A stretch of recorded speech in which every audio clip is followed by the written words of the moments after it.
My husband's best friend bet him I'd cry when they served me divorce papers at Christmas dinner. Women are so predictable, he laughed. I signed immediately, then handed them a wrapped present. Their faces dropped when they opened it. Do you think she'll cry when she reads them? His best friend chuckled from the living room. They didn't realize I was in the hallway holding a tray of drinks, feet frozen, breath halted, pulse roaring in my ears. Brandon's voice followed, light and smug. She'll crumble. Women always do. That was 5 days before Christmas. Before we go deeper, thank you for being here. If you believe no woman should ever feel powerless in her own home, hit subscribe.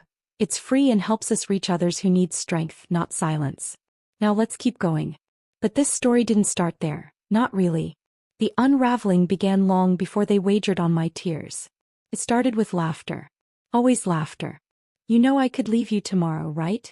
Brandon would joke at dinner parties, eyes twinkling with faux affection as he rubbed my shoulder. Everyone chuckled. So did I. But inside something shriveled, tightening like a knot behind my ribs. People didn't see the weight of those words, not how often they came or how easily. They didn't notice how I stopped wearing my red dress after he scoffed, trying too hard, aren't we? Or how I started checking his tone before I spoke in public, praying my sentence didn't shift into a monologue about my flaws. He never shouted. Never raised a hand. Brandon was smarter than that. His words were blades dipped in honey. Don't embarrass me in front of my boss. You know you're lucky I'm still here. I mean, come on, what else would you do without me? Each comment arrived with a grin, a chuckle, a clink of his whiskey glass. I'd smile back. I had learned to smile. At first I defended him to friends. He's just sarcastic, I told Jenny, my childhood best friend, after she caught one of his remarks at a barbecue. He doesn't mean it like that. She didn't look convinced. He doesn't have to mean it. You look like you're disappearing. Maybe I was. I stopped posting on social media. I started missing book club meetings. Calls from my sister went unanswered more often than not. My world became smaller, centered around Brandon's moods, his rhythms, his thresholds. He liked control. Subtle control. When my mother came to visit, he made sure to remind me how messy I'd left the kitchen. Loudly. When I forgot to pick up dry cleaning, he'd mutter under his breath, useless. Just loud enough for me to hear. Just soft enough to deny. Still, I convinced myself this was marriage. Maybe not a fairy tale, but stability. Longevity. At least he didn't cheat. At least he wasn't violent. At least. Then came the gala. We were 2 glasses of champagne into a company fundraiser when he turned to me, eyes glazed with alcohol and contempt. You're just like the rest of them, he muttered under his breath as the seal walked by. Always wanting more. Always clinging. Needy. My mouth went dry. My face stiffened with the familiar flush of shame. I didn't ask what triggered it, I rarely did anymore. When we got home, he slammed the door and went straight for the liquor cabinet. I followed him with measured steps, poured him another drink and handed it to him with a smile I had practiced to perfection. You know, I said gently, maybe we should sign something. Just in case. You always joke about leaving. Why not make it official? He laughed. A deep, careless laugh. You really think I need a prenup to protect my fantasy football winnings? He scribbled his name on a napkin beside him. There. Go get it notarized if you're that scared. Then he passed out on the couch. He forgot about that napkin by morning. But I didn't. I had it notarized within 24 hours. Jenny helped. She didn't ask questions, just looked at me with quiet understanding and handed me a pen.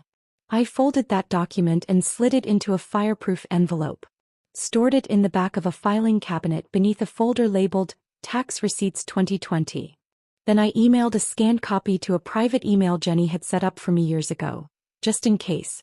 That night I cooked dinner like normal. I asked Brandon about his day. I laughed at his impressions of his coworkers. I cleared the dishes and wiped down the counters while he scrolled on his phone. He didn't notice the way I had started looking at him. Not with fear, not with anger, but with calculation. Over the next few weeks, something shifted in me. Not visibly. Not dramatically. But I started keeping a journal. Not the pretty kind with quotes on the cover, but a plain spiral notebook I tucked beneath my side of the mattress. In it I logged his comments. His moods. The date he came home at 1:15 a.m. reeking of perfume and tequila. I wasn't planning anything yet. Not consciously. But that night at his company's New Year kickoff party, when he told a crowd of new hires, "My wife's hobby is overspending," I didn't cry. I excused myself to the restroom, looked at my reflection and thought, he thinks I'm soft. Breakable. He wasn't wrong. I had been. But I was learning. A few months later, while folding laundry, I found a receipt in his jeans. 2 wine glasses, an expensive hotel room, and strawberries from room service. Dated Valentine's Day. We'd spent it apart. He'd claimed he was out of town for work. I didn't confront him. I scanned it, stored it, locked it. It became a quiet pattern. A private ritual. Evidence, not emotions. At dinner one evening he said, "If we ever split, you'll be crawling back. You can't even fix the Wi-Fi without me." I nodded, poured him another glass of wine and said, "That's true." I no longer believed it. There's a particular kind of silence that grows in households like ours. It's not peaceful. It's tight, like a thread pulled through too many stitches waiting to snap. Every room echoed with conversations we never had. Every smile I wore came with a side of nausea. Then one night I woke to a nightmare, his voice in my dream echoing, "You'll have nothing." I sat up, sweating, heart pounding. And something in me whispered, "That's not true anymore." I had the document. The timelines. And I had time. That was the night I stopped pretending. From that point on, I wasn't his wife. I was his shadow. Polite. Polished. Watching. Preparing. The joke he thought was harmless, the napkin he thought was a drunken whim. That was my foundation. I didn't know when. I didn't know how. But I knew one day he'd reach for the same old power play. And I'd be ready. I stood in Jenny's office, the fluorescent light buzzing faintly above us, illuminating the sharp edges of a truth I wasn't ready to speak aloud. She stared at the document I handed her, the one Brandon drunkenly signed without reading, without knowing. "Did he do this willingly?" she asked, eyebrows raised. I nodded, silent. Jenny leaned back in her chair, the leather groaning under her, then slid on her glasses and began to read. After a few long minutes, she looked up with something between pity and admiration dancing in her eyes. "It's elegant," she said, tapping the paper gently. "He gave you the knife. You're just deciding when to use it." I sat across from her, my fingers interlaced tightly in my lap. "I don't want revenge. I just want to feel safe." "You will," she said. "But let's reinforce this. Make sure it'll hold if he files first." And we did. She drafted an addendum, adding clarity where there was vagueness, ensuring that if Brandon ever tried to twist the narrative, he'd be trapped by his own arrogance. We included provisions he'd never think to contest: spousal protections, financial splits, evidence of voluntary signing. He had written his name. Dated it. In his handwriting. No coercion. No pressure. Just a smug moment turned irreversible. Jenny gave me a flash drive, a printed copy, and a look I hadn't seen from her since we were kids plotting mischief behind our school library. Except this time it wasn't mischief. It was war strategy. And we were playing the long game. "I'll hold on to a copy too," she said as I stood to leave. "Just in case." That night I returned home to Brandon watching a football game, beer in hand, socks tossed haphazardly on the living room floor. I paused at the threshold, watching him laugh at a replay, the noise from the TV bouncing off the walls like echoes from a life I no longer belonged to. "Dinner's almost ready," I said. He grunted in acknowledgement. That was the beginning of my performance. And I played the role better than I ever thought I could. I became the wife he bragged about, polished, pleasant, poised. When he made comments about my spending habits in front of friends, I laughed along. When he bragged about his promotion at his company's annual party, I kissed his cheek and toasted him with a bright smile, even though I knew he got the job because his supervisor wanted him gone from his current department. I no longer argued when he was cruel. I complimented his taste in wine, his choice of restaurants, even his new aftershave, though it smelled nothing like the one he used when we first met. He thought I was softening. What he didn't see was that I was sharpening. Brandon began to relax again, believing the fire in me had burned out. His behavior grew more careless. More entitled. He started coming home late without excuses. Left his phone face up on the counter, messages flashing briefly across the screen from numbers saved without names. I saw one from Mem. It read, "Tonight? Same hotel?" He left for the gym 10 minutes later.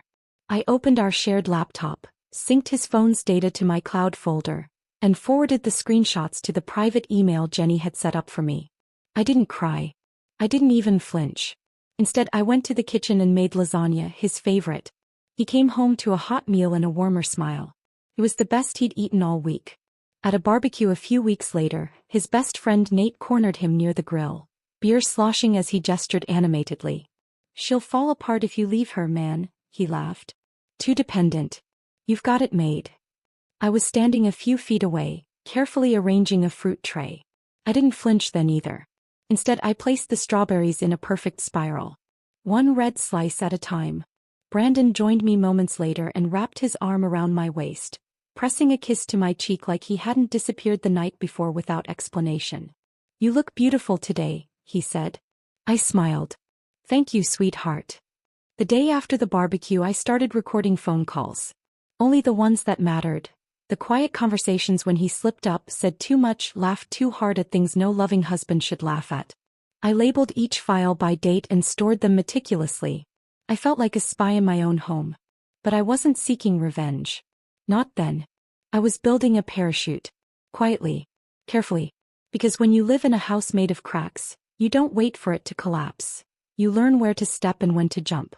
I even bought a planner and began marking days with tiny symbols. An X for his late returns, a star for suspicious charges, a dot for lies I could prove. To anyone else it looked like grocery lists and meal plans. To me it was a map. Eventually I stopped reacting at all. I became a mirror. He saw in me only what he wanted to see. A woman who had stopped resisting, who had shrunk herself to fit neatly into the narrow space he'd carved for her. And so he got bold. He started leaving cash out in the open, large withdrawals he never explained. He went on business trips with luggage full of cologne and pressed shirts he never used for Zoom calls.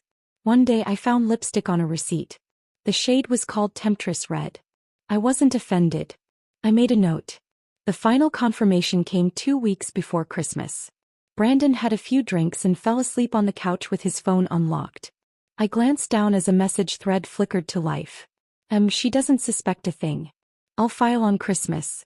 Want front row seats? Attached was a laughing emoji and a gif of a woman sobbing into a tissue. My fingers didn't tremble. My stomach didn't turn. I read the message twice, screenshot it and emailed it away. Then I deleted it from the conversation entirely. That night as I lay beside him, I stared at the ceiling and thought about candles, cranberries and carved turkey. Christmas. He was planning my downfall like a party trick. He thought I'd break. But I'd already chosen the date. The witnesses. The setting. He wasn't the only one with a performance prepared. Because he'd forgotten something critical. When you hand someone a knife, you don't get to act surprised when they learn how to wield it. The Christmas table gleamed like something out of a magazine. Perfect, curated, falsely warm. A flickering garland framed the windows, candles flickered in glass holders, and the roast turkey glistened beneath Brandon's carving knife as he grinned like the proud patriarch. He wore the sweater I bought him last year, maroon with small reindeer stitched across the chest. The irony of that, me dressing the man plotting my undoing, was not lost on me. My sister Beth passed around her famous spiced wine, cheeks flushed from both the heat and the alcohol. Brandon's parents chatted about their retirement plans. Everyone looked so content, so unaware. I moved among them like a hostess on autopilot, refilling glasses, smiling with my teeth but not my eyes. Beneath my dress, my legs trembled, not with fear but with anticipation. My heart beat a steady rhythm. Tonight. Tonight. Tonight. Brandon caught my eye once while slicing the turkey and winked. He had a look about him. Overconfident, self-satisfied, the way he used to look before his sales pitches closed. I matched his smile with one of my own, warm and unreadable. Let him believe he'd won. Best bird yet, his dad said, chewing with gusto. Steph's perfected the recipe, Brandon added, placing the platter on the table like a trophy. She's had plenty of practice. What is this, our 7th Christmas? 8th, I corrected gently, sitting across from him. He raised his glass. Well, here's to 8 more. Or, however many we last. His voice held that cruel lilt again, the one he coded in humor to keep his jabs casual, deniable. Laughter rose around the table. I chuckled too, brushing a non-existent crumb from my napkin. As plates emptied and the buzz of wine settled into the room, I noticed Brandon's best friend, Nate, whisper something in his ear. Nate was already tipsy, eyes glassy, smirk lopsided. Brandon nodded and stood up, slowly tapping his glass with a butter knife. "All right," he said, clearing his throat. "Before dessert, I have a little something for my lovely wife." I glanced at Beth, who gave me a smile of genuine delight, expecting maybe a necklace or a handwritten note. Brandon reached into his blazer, pulled out an envelope and walked over with the smugness of a man who believed he was delivering a grand finale. "Merry Christmas, babe," he said, placing it in front of me. A quiet chuckle escaped Nate. No one else laughed. The envelope was out of place, plain white, no bow, no card. I looked at it for a moment before opening it calmly. The table hushed. My eyes scanned the first line.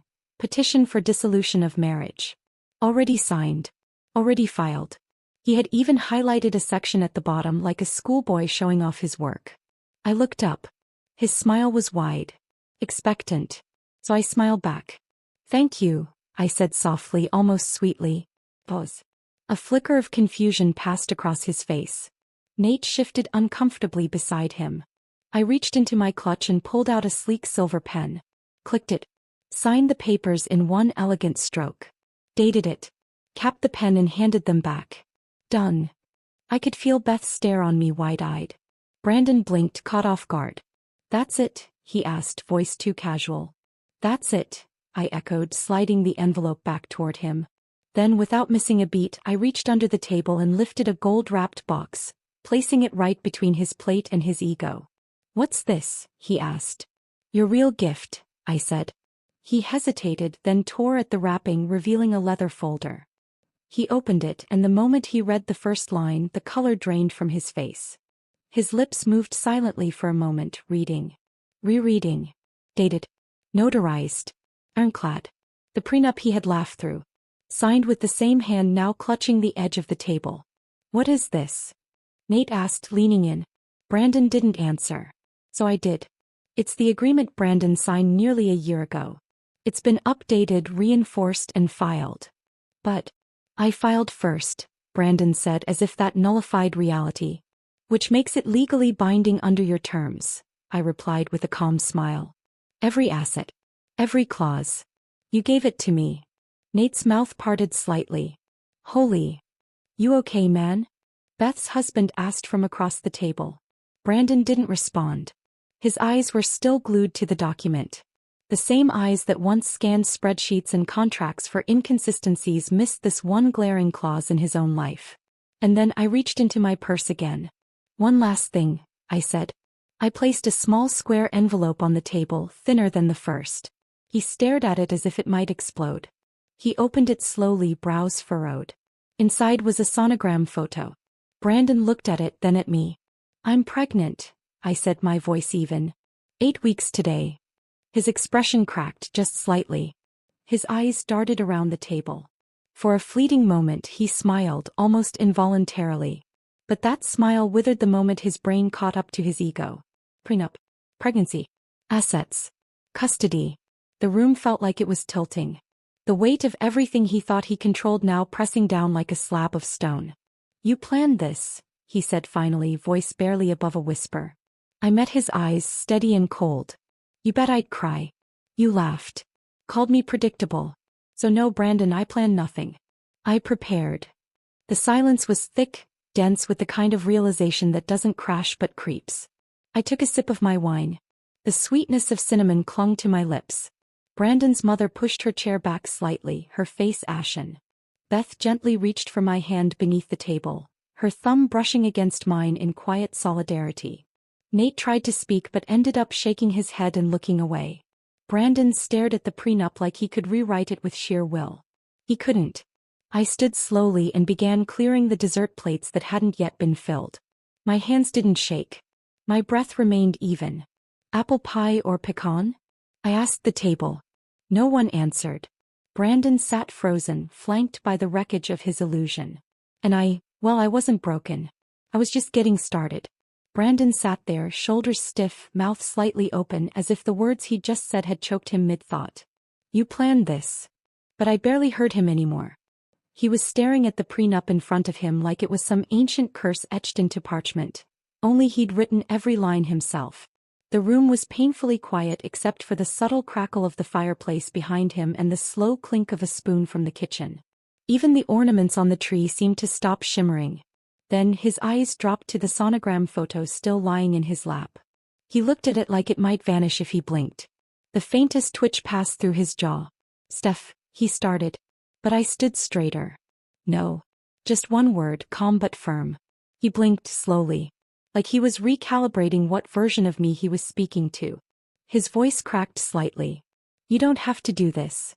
"Oh, but I'm not doing anything," I replied, lifting my wine glass without looking at him. "You already did." To my right, his mother sat hunched forward, lips pressed into a tight line, the pearls around her neck trembling slightly with every shallow breath. His father had removed his glasses and was cleaning them with the edge of his napkin, though they weren't smudged. Beth's husband reached for more wine and thought better of it. Nate, still seated uncomfortably at the end of the table, scratched the back of his neck, the weight of his own smugness now collapsing onto him like a broken roof. My cousin Rachel stared at me from across the table, wide-eyed, her spoon hovering halfway between her mouth and her bowl of untouched sweet potatoes. I scanned their faces slowly, taking in every expression. Disbelief, shame, confusion, awe. It was better than any monologue. Their silence was the standing ovation I never needed to ask for. Brandon leaned back in his chair, running a hand through his hair. It was something he did when he realized he'd lost control. I'd seen it before, during arguments with his boss, while trying to talk his way out of a late credit card payment, or when a deal fell through and there was no one left to blame. He looked around as if someone might save him. "I didn't." "You thought I'd beg," I said quietly. My voice didn't waver. My hands didn't tremble. "You thought I'd fall apart. You were half right." He looked at me again, eyes narrowed. I continued. "Until today." He swallowed. Loudly. That was the moment I saw fear slip in. Not the theatrical kind, no shouting, no tantrum. Just a flicker. A sliver of something real in a man who'd always seen consequences as optional. Brandon opened his mouth again, but before he could speak, his phone buzzed against the polished wood of the table. He glanced at it. Another buzz. Then a third. He picked it up slowly, unlocking it with a shaky thumb. And there was the email from Jenny. Subject line: prenup confirmation, legally binding. I watched his face twist in slow, quiet horror as he read the words. Each sentence tore a layer off his bravado. His thumb scrolled quickly. His lips parted. His skin paled. He reached the bottom, where Jenny had signed it with the firm's letterhead and her usual touch of elegance. She had even attached backup copies with metadata timestamps and everything. Ironclad. "Tell her it doesn't count," he muttered, gripping the phone like it might change. Another buzz. This time it was from his father's email app. The subject line read, "Forwarded, signed prenup, dated documents, FYI." The man he once referred to as a legal dinosaur had just received proof that his golden boy had handed over everything on a silver platter. Brandon lowered the phone like it had burned him. I turned toward Beth, who had been quietly watching everything unfold. "I could go for something sweet now," I said softly, my voice almost cheerful. "Can you pass the pie?" "Which one?" she asked, recovering quickly. "Apple. And whipped cream, please." As she began slicing into the pie, I stepped away from the table, moved to the buffet counter and retrieved a clean plate.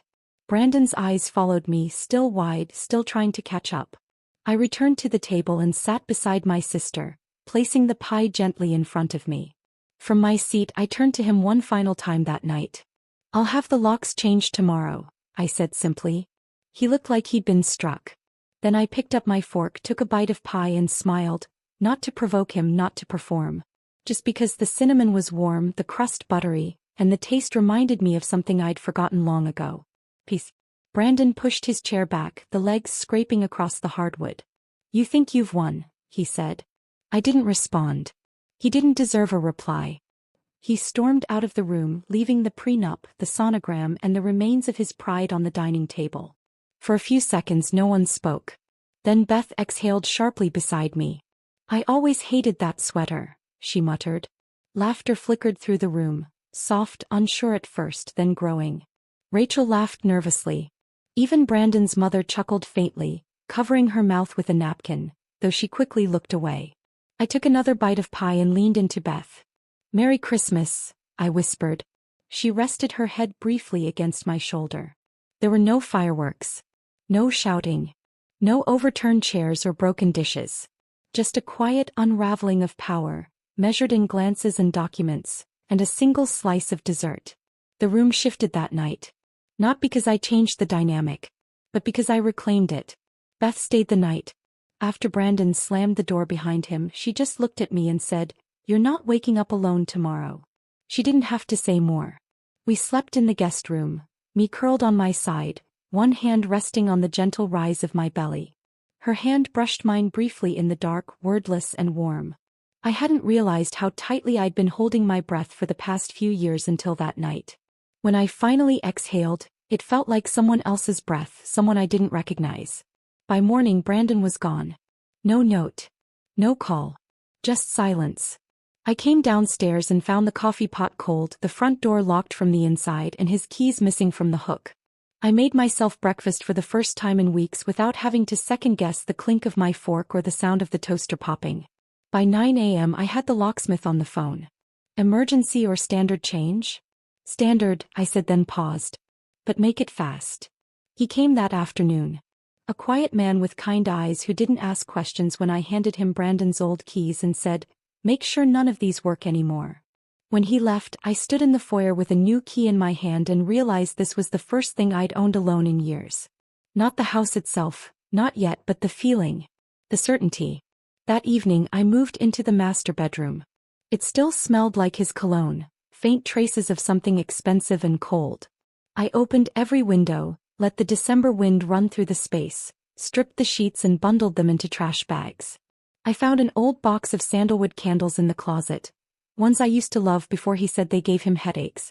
I lit 3, set them on the dresser and watched the light shift across the walls like they were dancing just for me. The next day his mail started arriving with red stamps across the envelopes. Final notice, past due, immediate action required. I stacked them neatly on a side table near the door. I didn't forward a single one. Jenny called that evening, her voice practically bubbling. "You won't believe this," she said. "Actually, you will. Brandon's lawyer called this morning. His face must have been priceless when he realized what you've been sitting on." I smiled into the phone, curling into my blanket. "Is it official?" "He lost 70% overnight," she replied. "And with a baby on the way," she paused for dramatic effect, "he's going to be cutting a check so big he'll need a payment plan." My smile widened, not for the money, not even close, but because I could finally sit in my own living room without bracing myself for war. "I'm proud of you," Jenny added softly. That nearly broke me. "Thanks," I whispered, "for staying when I didn't even know I needed someone. You've always been strong, Steph. You just finally let yourself believe it." The fallout was quiet at first, like snow melting instead of avalanching. Some friends unfollowed me. Some chose sides. A few sent me cautious texts full of disclaimers and, "I'm not taking sides," but others were bolder. One message from a woman I hadn't spoken to in 2 years simply read, "I wish I had your strength." A bouquet of peonies arrived at my doorstep days later. No name, just a card. "About time. C.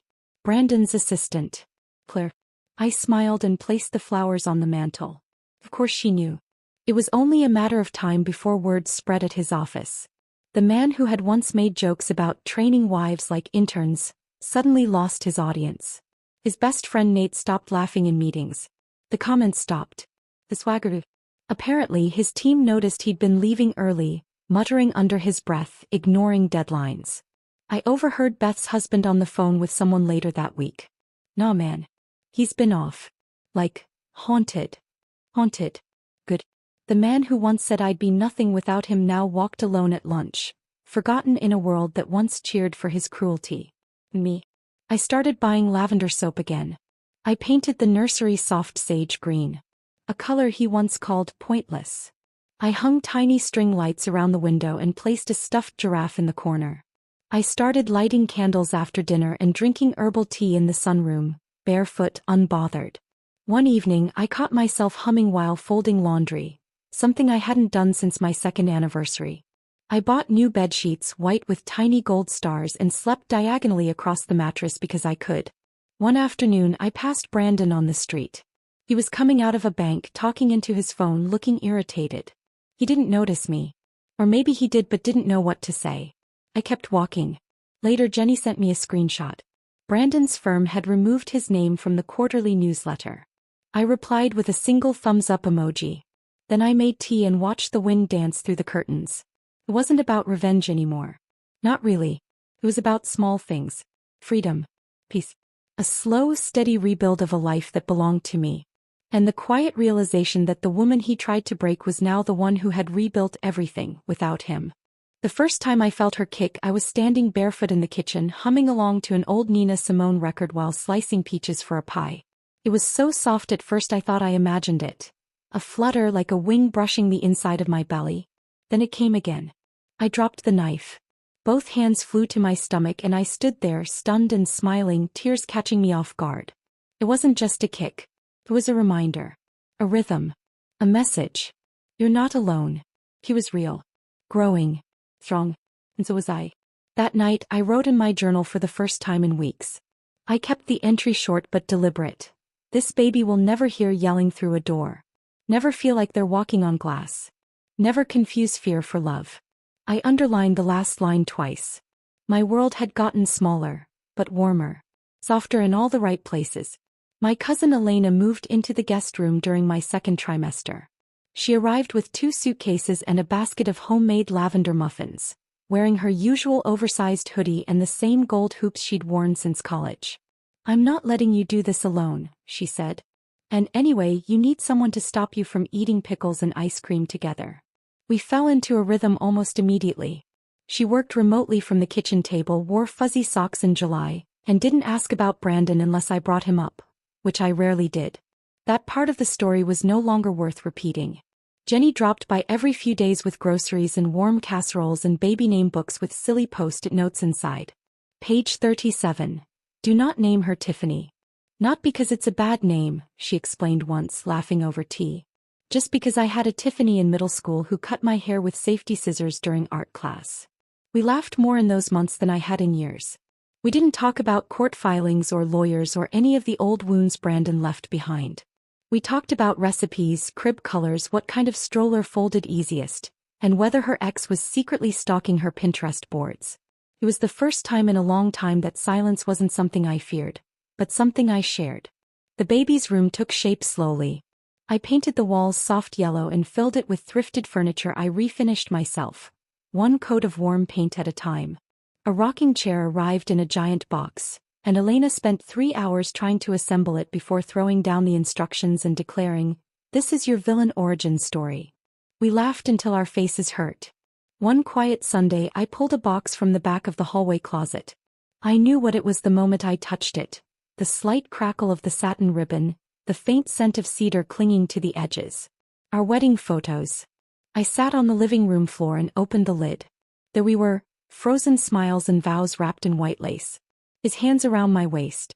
My eyes full of dreams that had since burned to ash. I didn't cry. I didn't even flinch.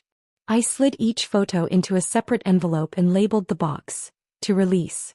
Then I drove to the donation center, handed it over without ceremony and walked away lighter. I stopped at a bookstore on the way home. Bought a blank journal with a leather cover and thick ivory pages. That night I titled the first page, "Plans That Are Only Mine." I wrote in it every evening. Some entries were long. Some just a single word. But every one of them belonged to me. By the time Christmas came around again, the air inside the house smelled like cinnamon and pine instead of tension. The dining table was smaller, cozier. No theatrical centerpieces. No wine glasses used as weapons of charm. There was laughter. Real laughter. The kind that bubbles up without effort.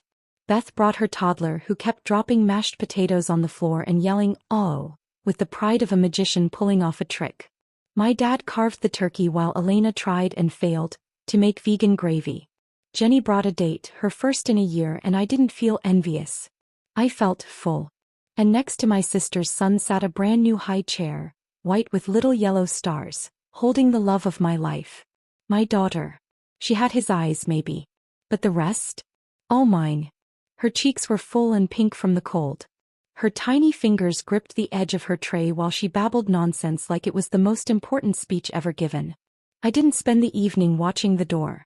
I wasn't checking my tone. I didn't rehearse answers in my head or wonder if someone's compliment might trigger a jab. I was present. Every bite of food. Every shared glance. Every story told between courses felt like a celebration. Not of survival but of something new. After dinner, I curled into the armchair by the fireplace, my daughter asleep on my chest, her tiny breaths warming the fabric of my sweater. Everyone else had drifted to the kitchen or gone out for a late walk, but I stayed behind, holding her, surrounded by the kind of peace that used to feel fictional. I took a sip of my cocoa and whispered to her softly, "He said I'd be nothing without him." She stirred slightly, her fingers curling. I kissed her forehead and smiled. "Turns out," I murmured, "I'm everything without him." If this story of calm power and perfect timing gave you chills, hit that like button right now. My favorite part was when she slid that gold-wrapped box across the table. What was your favorite moment? Tell me in the comments below. For more stories of strength, smart revenge, and emotional justice, subscribe and tap the notification bell so you never miss a moment.